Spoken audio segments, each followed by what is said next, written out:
Hello, and welcome to Pre-Approval Advantages with Bridgewater Savings Bank. I'm Mike Kemple. I'm the Senior Retail Lending Officer for Bridgewater Savings Bank, and to my right is Ron Hill, Senior Loan Officer with the bank.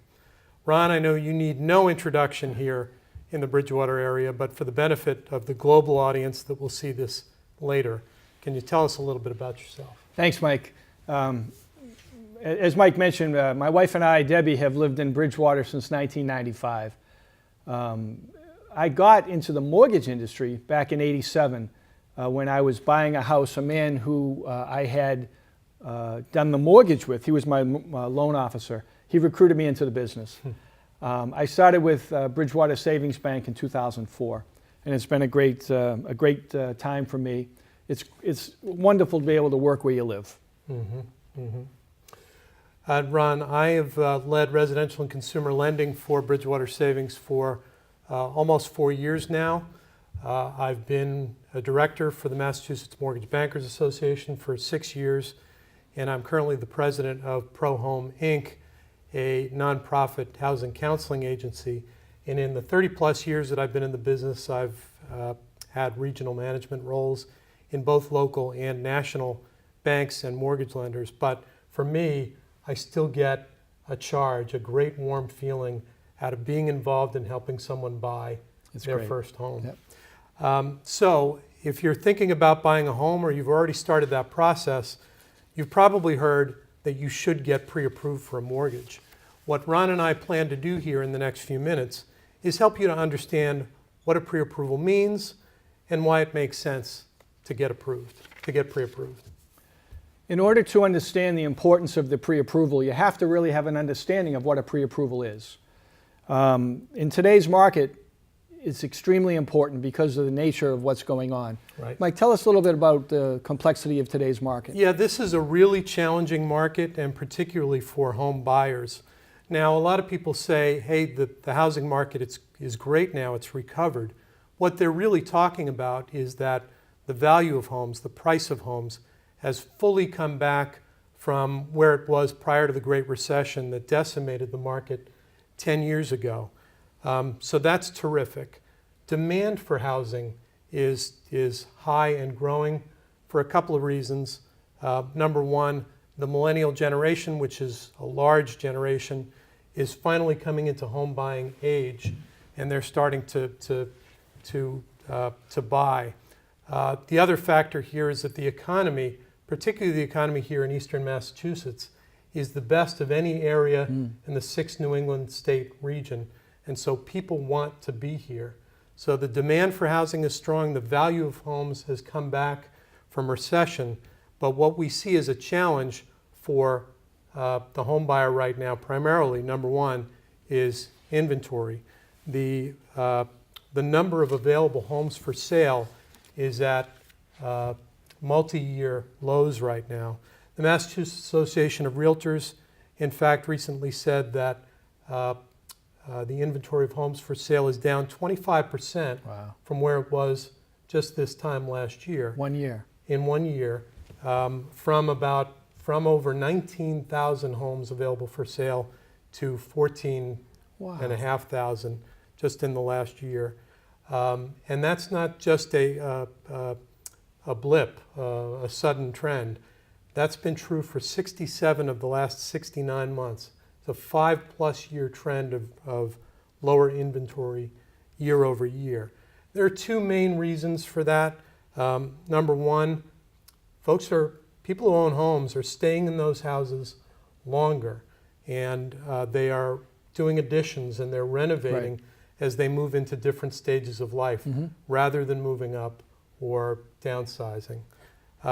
The other thing that's challenging inventory is, even though the housing market has recovered, the business of home building has not. We're seeing low levels of new construction of residential homes. That's not just the case here in Massachusetts, but it's the case nationwide. That business has not come back to where it was. Nationwide, for sure. In Bridgewater, we're fortunate that we do have some new construction projects going on. We have the Bridgewater Preserve, we have Pratt Town, we have a new development on Laurel Street. And then there are pockets where builders, well-known builders, are putting in a house or two or three or four. So there is pretty good new construction inventory, but the prices are really high. Yeah, and that's the thing, that low inventory. Combined with high demand. There's your classic supply-demand argument. You've got high demand and you've got low supply, and as a result, the average price of a home just in the last year has gone up. Just in the last year, has gone up by 8%. I see that. So this is daunting. Paul Yorkis, who is the president of the Massachusetts Association of Realtors this year, recently was quoted to say, "Unfortunately, the low inventory situation, coupled with rising prices, are taking a toll on some buyers' ability to compete in this market." And we both know the stories about multiple bids, bidding wars. Right. Massachusetts realtors surveyed said that more than half the properties that they've sold year to date have multiple bids, multiple offers. It's a seller's market, Ron. Tough and competitive for buyers, and home buyers need all the tools that they can get. That's one of the most important things that we want to talk to about today and tell you about. You have to be prepared. If you're a home buyer, you have to be prepared to make a strong offer. Now, when you're going through the process of determining what you can afford, you want to start with a pre-approval. Now, the term pre-approval has been changed over the years, let's say. I mean, there are terms, there's pre-qualified, qualified, pre-approved, approved. All of these terms sort of got muddied over the last handful of years because different lenders, and sometimes not even lenders, perhaps other people, use the terms in ways that just weren't accurate. Nowadays, it's pretty much understood that the term pre-approval means that it's been an underwritten commitment. I can easily sit down with somebody and I can offer them assistance and guidance in just a few minutes. I can tell them what they're likely to be able to be qualified for. But until the underwriter sees their pay stubs and their W-2s, and we run a full factual credit report and the underwriter runs some ratios, I can't guarantee them that we'll make the loan. So it's very important for borrowers, especially in this environment, to get themselves a pre-approval. It's a fully underwritten commitment, pay stubs, W-2s, all that stuff. And what else should people expect about what is it that makes a pre-approval? What's in there? What we'll do with, you sort of start at the beginning. I get introduced to a prospective buyer or a couple of them. And first thing I'll sit down and say, well, what are your expectations? What do you think you want to pay on a monthly basis? And almost everybody, and this is great for me to see, almost everybody has a budget lower than we'll give them. So almost everybody is in a good budget position. Maybe they say, well, we want to spend no more than $2,000. But as I look at their scenario, it looks like they could be qualified at $2,400, $2,500. But they have a self-imposed budget for $2,000. So what we'll do is I'll back out and I'll show them what that means in a house. And sometimes they're a little surprised that that's not the house they hoped. So they have the room, so we then can show them what the next step might be. So the underwriting is a difference maker in what separates a pre-approval from a pre-qual. How much does it cost in almost all cases, it costs nothing. It costs the lender. We don't charge anything for it, but it costs us for a credit report. And the underwriting and all that stuff are man hours, and that costs us money as well. But it's done free to the consumer so that they can go ahead and shop confidently. And what else should people see? What's important in that pre-approval itself? The pre-approval will detail the terms from which the lender is willing to give them a loan. So we get to the bottom of the page and then we have to work our way up. The bottom of the page is, what is their monthly payment? What can their monthly payment be? So we determine that their monthly payment is going to be, $1,500. And then we have to take out taxes, insurance, and sometimes private mortgage insurance, or PMI, MI they call it. And then we can arrive at what the loan amount is going to be. So a pre-approval gives us an assumption of taxes and insurance and MI. And then that translates into what the loan amount can be. And one of the big factors is the interest rate that's available. Because if the interest rate is going to be 4%, that might mean a certain dollar figure that they're qualified for, But if the rate went down to 3.5, they certainly qualified more. But if the rate goes up to 4.5, clearly they're qualified for less. Yep. So that can be a big element of as well. And then what about the bank or lender that's issuing the pre-approval? What's important about that? One of the things that I found, Mike, is there's nothing like a local lender. You know, I had started the business in 1987, and in the first few years of being in the business, I had worked at a lot of different places. They weren't well known. They were small startup shops and things. Working for a local lender where I sell is wonderful. And when we give somebody a pre-approval, or any lender who's well known and has a great reputation gives a borrower a pre-approval, the brokers and the sellers of the properties are very comforted by that. It's not a company they've never heard of before. So people want to make sure that they pick a lender that is recognized, that has a good reputation, because that gives strength to their pre-approval. Yep, I agree. I mean, the pre-approvals that we do at Bridgewater Savings Bank, it's almost always the first step with every home buyer that we know is a pre-approval by the bank with our commitment to lend. Right. And you've already talked about how there are differences between a pre-qual and a pre-approval. Yes. And even we've seen some cases where what some lenders or banks call a pre-approval is not quite that. Right. So we've reviewed what makes up a pre-approval. What about the benefits and advantages of getting pre-approved? Well, again, we have to talk about the definition of it. So a pre-approval is a fully underwritten application. And the benefit there is it's like you're shopping with cash. You already have the money committed. Yep. There's no cost to do it, so there's no downside in getting yourself a pre-approval. We'll sit down, we'll pull the credit report with your permission. We'll sit down, we'll go through all the numbers, we'll look at all the different loan programs, we'll do a lot of what-if scenarios, and we'll come up with what we agree is the way that you want to go. It's important really to get your pre-approval from a lender. In the mortgage industry, there are lenders and there are brokers. Yep. You want to choose a lender because only lenders can actually give a pre-approval. But you want to choose a lender that has a good reputation. It's important to know that you're approved for the guidelines that we've set up. And the pre-approval also has the other terms. Like we got to make assumptions as to taxes and insurance and things like that. So it's a well-written approval. And once you have it, I mean, is it, you know, we talked about this. Is it a prerequisite? Is it a must-have in order to get to the? And you talked about there are people paying cash to buy homes these days. 1 in 5 home sales in the state are all cash offers. But is a pre-approval the next best thing? It is, Mike. I work closely with several local realtors, and the first step is always to find out what the people can do.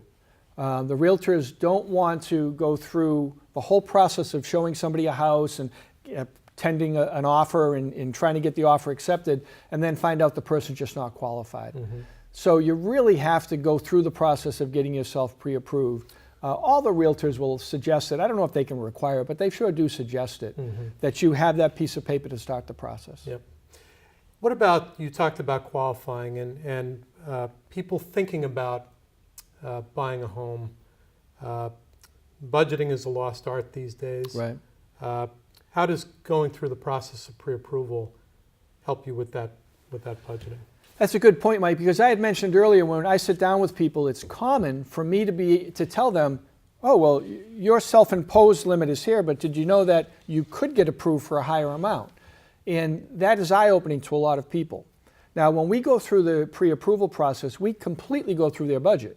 We talk about their income, their debt. We talk about the stability of their income. It's not uncommon for someone to come in and say, oh, well, I make X number of dollars. I says, yeah, but you've been in your job 1 month. And before that, you were doing something very different. So I can't yet prove to the underwriter that you have stability. So we're going to talk about all those things. We're going to educate them on whether or not they're in a position based on what we define as stable income. We're going to go through their assets. You know, where are you getting your money? Is the money coming from a 401k, which may not be a great idea? Are you in a position where you can get a gift? You know, so we're going to go through all the aspects of their financial portfolio and figure out the best program to put them in. We can do loans with as little as no money down, as you know. Yeah. And sometimes that's the best program for people. And that's important. I mean, once you've gotten to that point where you've figured out and done that budgeting process where you can say, this is how much this individual or family can put towards a monthly payment on a mortgage, the down payment piece is a whole nother animal. And we hear often that down payment is the number one obstacle to home ownership. It's not affording a monthly payment. It's being able to save, you know, what people assume to be a necessary down payment of as much as 20%.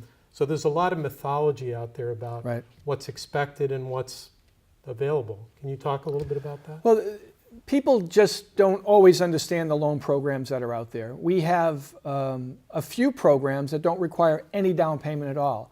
Certainly the VA loan for qualified veterans. Mass Housing has a wonderful program for veterans called the Operation Welcome Home. That's a no money down program as well. Locally, we can do the USDA program. The USDA program is one that has both income limits as well as locale. You have to be in a town that the USDA has on their list. So there are any number of no money down programs. Some of them, like the USDA, has an income limits as well. There's a few 3% down programs. There's one through Fannie Mae and Freddie Mac, which most people have heard of. The FHA has traditionally been a 3.5% down program. Mass Housing has a great 3% down program. Some of these programs, like the Mass Housing program, even offers no monthly MI. And that's a money saver. That's a money saver for people. I think that's the biggest challenge that folks have because, like you mentioned, everybody's making money. The incomes are high. But if you think of a $400,000 house, well, let's say $350,000, that might be kind of a starter home in a lot of areas. So 5% of $350,000 is $17,500. That's just the down payment. Then you have the closing costs and the prepaid items. So I think the biggest surprise to people who haven't been into the system yet is to realize how much money they're going to need. Right, and there are other resources as well. And one of the points we should make here is that neither Ron nor I are real estate experts, and that's important because likewise, your realtor is not an expert in home financing and not an expert in mortgage programs and certainly not an expert in what's available for down payment assistance. Right. So can you talk about the types of things that we know about at Bridgewater Savings Bank for down payment assistance? There are several grant programs out there. The bank participates in one where the money comes out in the early spring. Last year, the program was offering $11,000 in down payment and closing cost assistance to qualified buyers per person. Millions of dollars were available. There are any number of organizations that bring buyers through their own program. You mentioned Pro Home earlier. There's Neighborhood Works. There's what are some of the other ones? There's a lot of local agencies. City, the Buy Brockton program. Buy Brockton, Taunton has its own program. Quincy has its own program, and so on. So the loan officers that you work with should know the area that you're shopping in, and then we know the resources that are available there. It's generally you have to go through a course, which is tremendously helpful anyway because you want to know some of the things that the course is teaching you, and then they can also grant money. Now, one of the things that's important to working with a lender is they don't always give the money before closing. They never give the money before closing. But when you work with a lender, we can front the money until the agency can reimburse the lender. So if there's any money out there, we know about it. We also know about the lottery homes. There are developments that offer some homes below market. There's two of them here in Bridgewater, and I'm doing a couple of loans in one of them and talking to somebody about another. And those are tremendous opportunities to get a brand new house for a wonderful price. Yeah, I mean, this is the point. This is why you want to work with an expert in home financing at the earliest point in the process as you can. Right, Mike. In buying a home. One of the things you talked about in what makes up a pre-approval is that qualifying rate and how that can change with the market. Right. Talk a little bit about lock and shop as an option. There's one thing that people don't always understand. Interest rates are set exclusively by the activity of the bond market. And in the bond market, bad news is good news. High unemployment, the bond market loves it because it's all about fighting inflation. If people don't have jobs, they're not competing for goods and services, so inflation's not occurring. With the economy starting to heat up, we're concerned about rising interest rates. Mm-hmm. The more people that buy those items on Black Friday, and Amazon's is doing amazing, and the spending is huge. Yep. That puts upward pressure on prices, which gives you upward pressure on rates. Mm-hmm. There's a program out there, we call it Lock and Shop, whereby as a lender, we can guarantee your rate during the shopping process. So let's say I lock you in at 4%, 30-year fixed 4%, and I lock you in, and as you're going through the process, we hit one of those periods of time where there's upward pressure. And now that same loan program is going to be 4.25% for you when you finally sign your purchase and sales agreement. We're going to honor the 4%. It's the lock and shop. We lock you in, let you shop for your house. Yep.